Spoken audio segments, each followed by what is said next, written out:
2014 के बाद तो मतलब कि यहाँ तो दूध की नदियां बह रही हैं इस देश में, उसमें हम सब लोग नहा रहे हैं। ये गलत है, ये संवैधानिक नहीं है, ये गलत है। No chairman, no speaker can be the spokesperson of a party. If the executive doesn't do its job, the judiciary must intervene. That's the right of the judiciary. That's the obligation of the judiciary. And they are performing the functions on behalf of the citizens of India. And we are all sitting there in parliament to do things for the citizens of India. And if you don't do them, the court will give you a mandamus.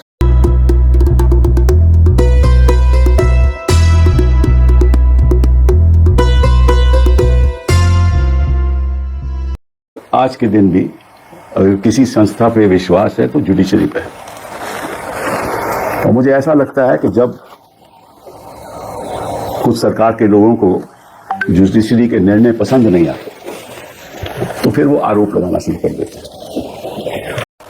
Ram जन्मभूमि की judgement पे सवाल आए तो ये तो supreme court का फैसला था, और अगर हाल ही में जस्टिस पारदेवाला की जजमेंट आई तो ये कैसे सुप्रीम कोर्ट कर सकती है।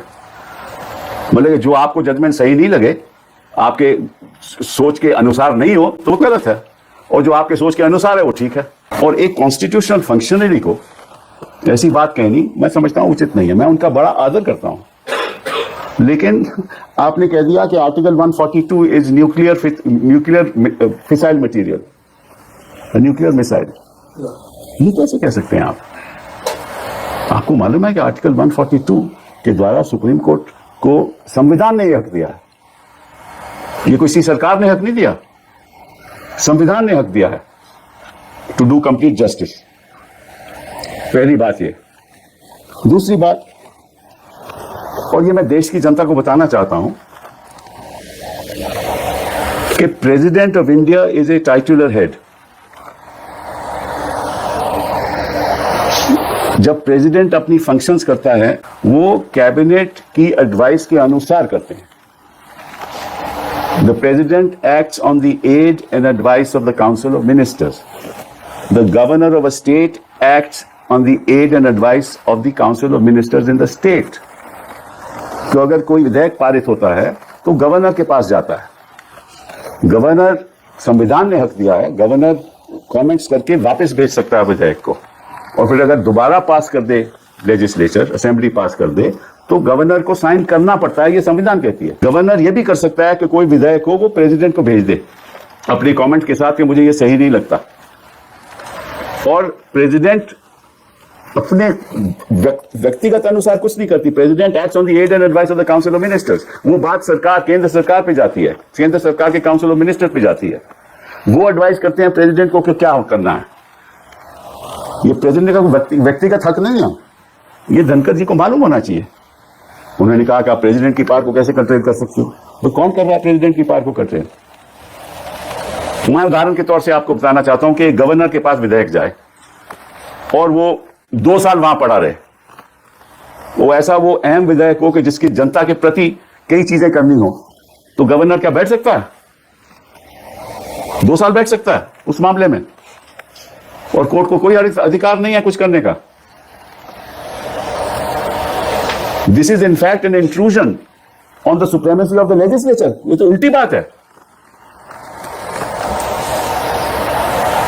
पार्लियामेंट अगर बिल पास करे, क्या प्रेसिडेंट उसमें बैठ सकते हैं कि मैं साइन नहीं करेंगे? और अगर साइन नहीं करें तो किसी को अधिकार है कि नहीं कि भैया ये ऐसा अहम बिल है, कोई टेररिज्म पे बिल पास हो या किसी और चीज पे बिल पास हो, प्रेसिडेंट ये तो नहीं कर सकते मैं साइन नहीं करते। हाँ, कमेंट्स लेके वापस भेज सकते हैं, दोबारा पास हो, प्रेसिडेंट हैज टू साइन। ये तो संविधान की परंपरा है, ये अदालतों ने डिसाइड कर लिया है ऑलरेडी। तो मुझे इस बात का आश्चर्य है कि कभी तो बेगवाल जी जाकर कहते हैं कि हद में रहना चाहिए, कभी रिजू जी केरला में कहते हैं कि ये क्या हो रहा है, अगर हम भी करने लगे तो, और धनखड़ जी कहते हैं कि ये तो देखिए पुराने टाइम जब 8 जज थे सुप्रीम कोर्ट में तो 5 जज फैसला करते थे, मेजॉरिटी थी। अब तो इतने जज हैं, 2 ही जज फैसला करें। भाई 2 ही जज फैसला करेंगे ना, सुप्रीम कोर्ट तो बेंचेस पे बैठेगा, या 3 जज या 2 जज या 5 जज या 7 जज या 9 जज या 11 जज, और एक बार 13 भी बैठे थे। तो सुप्रीम कोर्ट ऐसे ही फैसला करती है ना। 2 जज फैसला करें सारे देश को मानना पड़ता है, 3 करें सारे देश को मानना पड़ता है। सुप्रीम कोर्ट होती है। आपको याद है जब इंदिरा जी कि इलेक्शन का फैसला आया और उनको अनसीट किया गया, तो सुप्रीम कोर्ट के मामला आया कि स्टे क्या देना चाहिए। किस जज का फैसला था? एक जज का, जस्टिस कृष्णा अय्यर, याद है आपको? सब धनखड़ जी सब ठीक था, क्योंकि अब 2 जज का फैसला है वो गलत है, क्योंकि सरकार के पक्ष में नहीं है। बट कृष्णा अय्यर का फैसला बिल्कुल ठीक था, वो तो एक जज थे। ये किस किस्म की बातें हो रही हैं पब्लिक डोमेन में? मुझे तो, मैं सोच भी नहीं सकता। आपको मालूम है और सब देश को मालूम है कि जो हमारी लोकसभा है, जो स्पीकर की चेयर होती है वो बीच में होती है। एक तरफ ट्रेजरी बेंचेस, दूसरी तरफ विपक्ष, और उनको कहते हैं speaker of the house, not speaker of one party, speaker of the house. और वो वोट भी नहीं करते किसी बिल पर। वोट तभी होती है जब टाई हो। उस सिचुएशन में the speaker can, but he may vote on any side. यही मामला अपर हाउस का है। You are equidistance between the opposition and the ruling party, and everything that you say must be equidistant from that. No chairman, no speaker can be the spokesperson of a party.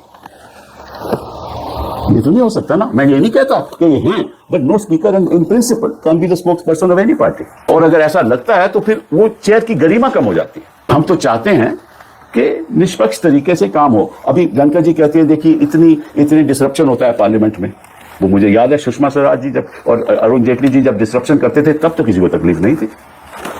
तब तो जेटली साहब कहते हैं this is part of parliamentary practice.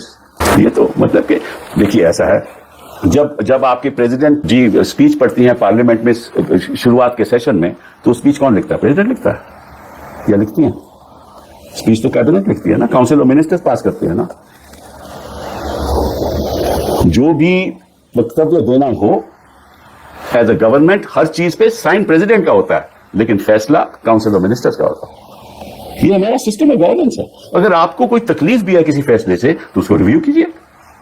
उसकी review एक तरीका है ना, रिव्यू डालिए। अगर रिव्यू ठीक नहीं होता तो आगे भी हो सकता है। और अगर आपको लगता है कि इसमें बड़े कोई प्रॉब्लम्स आ जाएंगी तो आर्टिकल 143 के अंतर्गत आप एडवाइजरी ओपिनियन ले लीजिए सुप्रीम कोर्ट से। एडवाइजरी ओपिनियन ले लीजिए सुप्रीम कोर्ट से, ये भी आपको रास्ता है। और अगर इनके पास तो बड़े वकील, ऐसे काबिल वकील हैं, हम बता देंगे इनको क्या करना क्या नहीं चाहिए। लेकिन एक ऐसा वक्तव्य देना कि अब article 142 is nuclear missile. What was the nuclear missile? Was नोटबंदी, नॉट 142। क्या आपने सारी समस्या खत्म कर दी? लोगों की आर्थिक समस्या में गरीब लोग के पास पैसा नहीं रहा, तब तो कोई तकलीफ नहीं किसी को हुई। और साथ में आपने और कुछ बड़ा कुछ कह दिया। आपने अपनी स्पीच में 1982 की बात की, 84 की बात की, 2002 की तो नहीं की। इमरजेंसी की बात की, जो कॉन्स्टिट्यूशनली डिक्लेयर्ड इमरजेंसी, जिसके एडीएम जबलपुर ने जिसको अपहोल्ड किया। आपने अनडिक्लेयर्ड इमरजेंसी की तो बात ही नहीं की। ये भी तो इमरजेंसी चल रही है ना। आपने जिस तरह से संस्थाओं का कब्जा हो रहा है उसकी बात नहीं की। जिस तरह से एक पब्लिक, मतलब के बेचारे जो जज हैं वो तो बोल नहीं सकते ना। तो आप ऐसे वक्तव्य दोगे, ऐसा लगेगा कि जुडिशरी को एक सबक सिखाया जा रहा है। ये उचित नहीं है, ये संवैधानिक भी नहीं है। फिर आपने एक और अजीब सी बात की। आपने कहा कि जो 14-15 मार्च को किसी जज के घर पे कुछ हुआ तो उसके पास हमें सुप्रीम कोर्ट में से ऐसी खबर मिली है। यह आपने कहा reliable sources from supreme court के बताया गया। उसका एफआईआर क्यों नहीं हो रहा? अभी आप तय करोगे वो एफआईआर करना। वो भी एक 5 जजेस का फैसला है वीरा स्वामी का कि एफआईआर तभी होगी जब chief justice of India sanction देगा। तो उस फैसले को नहीं आप मानते? जो फैसले हो चुके हैं उनको मानते नहीं, जो क्योंकि आप सोचते हो कि वो गलत हैं, और जो आप सोचते हो सही है क्योंकि सरकार वो ऐसा चाहती है तो वो सही है। और फिर आपने ये कहा कि उसके खिलाफ एफआईआर होनी चाहिए, और आज तक कोर्ट क्यों नहीं बताती कि क्या नहीं है? तो कोर्ट आपको बताएगी। ये कोर्ट का एक कर्तव्य है कि आपको जाकर चिट्ठी लिख के बताए कि ये हो रहा है। कोर्ट फैसला करेगी और हम कोर्ट के लिए खड़े हुए हैं।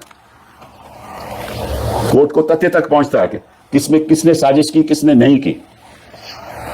और आपको अगर कोई खबर है तो बताइए जनता को, और ये भी बताइए कि किसने आपको खबर दी। ना कोर्ट आपके काम में दखलंदाज कर सकता है, ना आप कोर्ट के काम में दखलंदाज कर सकते हो। These are lines drawn under the Constitution. And you said in your speech also that the court is acting as an executive. This is not right at all. It is when the executive does not do its job that the court is to intervene, and intervene under the provisions of the Constitution, not intervene otherwise. If the governor of a state says, I will not look at your bills, Gankar ji, we moved an impeachment motion. We moved an impeachment motion against a judge of the High Court, and that was moved in December. And there were 54 people who signed that motion. 5 months. It took you 5 months to find out whether those 55 signatures were genuine or not. And how many more months will it take to find out the genuineness of those signatures? And if you don't sign, if you don't authenticate the signature, don't find out the genuineness of the signatures, that means the motion can't be moved, which is a right given under the Constitution to us. So if you do not, with speed, with expedition, decide this matter, then the argument against us is that we can't do anything, and the judiciary can't do anything. Is that acceptable? And if the governor does not decide and doesn't clear the bill for 6 months, 8 months, 1 year, that means the judiciary can't do anything. Means if the executive does not act, the judiciary can't do anything. If there is a sewage stuff running through a colony, and there is a direction by the government that isko cover kijiye, and you don't cover it for 2 years, you have to go to the judiciary and get a mandamus, no? If your buses are plying in the city and the pollution levels are so high, then the judiciary has to intervene and stop all this. Don't allow these buses from Noida, from other places to come in. If Diwali crackers are there which are not allowing children to breathe, what else will the judiciary do when you don't do anything? If the executive doesn't do its job, the judiciary must intervene. That's the right of the judiciary. That's the obligation of the judiciary. And they are performing the functions on behalf of the citizens of India. And we are all sitting there in parliament to do things for the citizens of India. And if you don't do them, the court will give you a mandamus. And if the farm laws are bad, the court will say you cannot implement them. And if sedition is bad as an offense, the court will say stay, no more sedition cases. And you say no FIR should be filed? Why did you not say this when someone else in the Supreme Court there was a delegation against that person? Why did you not say that? Why don't you file an FIR? I'm not saying allegations was right or wrong, but judiciary said there was nothing in it, so nothing happened. And you did not question that. So you should not attack the judiciary. You see, if the executive attacks the judiciary, and especially 2 ministers and the chairman of the house, then it seems that the judiciary can't defend itself. Then the polity of the country must come forward and defend the judiciary. We trust the judiciary in doing the right thing. The independence of the judiciary is fundamental to democracy in this country. Without that, all our rights are in danger, as they already are. बच्चों को जब 5-5 साल jail में रखते हैं, तब तो किसी की आवाज नहीं उठती। महिलाओं को 5-5 साल जेल में रखते हैं, तब तो आपकी आवाज नहीं उठती। जर्नलिस्ट को अंदर कर देते हैं बिला वजह, तब तो आप कुछ कहते नहीं। आपके जज इलाहाबाद के जब बोलते हैं, तब तो आप कुछ कहते नहीं कि FIR क्यों नहीं हुई। जब हाईकोर्ट जज ने कम्युनल स्टेटमेंट दी, तब तो आपने नहीं कहा। You never said that. Then Justice Yadav made those statements in a communal appeal within the premises of the High Court. Why did he not say FIR should be filed? And why should you talk about 1984 and emergency? It seems that you talk about only those events when the Congress was in power. ऐसा मुझे लगता है। 2014 के बाद तो मतलब कि यहाँ तो दूध की नदियां बह रही हैं इस देश में, उसमें हम सब लोग नहा रहे हैं। ये गलत है, ये संवैधानिक नहीं है, ये गलत है। What is being done is unconstitutional because I have seen Parliament for a long time. And I know the history of Parliament for a long time, including my respected chairman of the House. I have never seen any chairman of the House make political statements of this nature. Even BJP chairman in the past.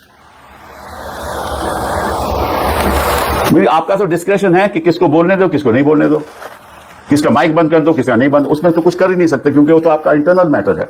तो जब जो judiciary का internal matter है वो internal रहने दो, जो आपका इंटरनल मैटर है हम we respect you for that, वो इंटरनल ही रहेगा। बट ये मत करो क्योंकि जज कुछ कह नहीं सकते, बोल नहीं सकते, और ये एक संदेश हिंदुस्तान की जनता को ये नहीं जाना चाहिए कि आप इस तरीके से जो आपके पक्ष में है वो तो ठीक है जो सुप्रीम कोर्ट करे, और जो आपके पक्ष में नहीं है वो गलत है। ये पॉलिटिकल पार्टी तो कह सकती है लेकिन चेयरमैन साहब नहीं कह सकते। Thank you very much.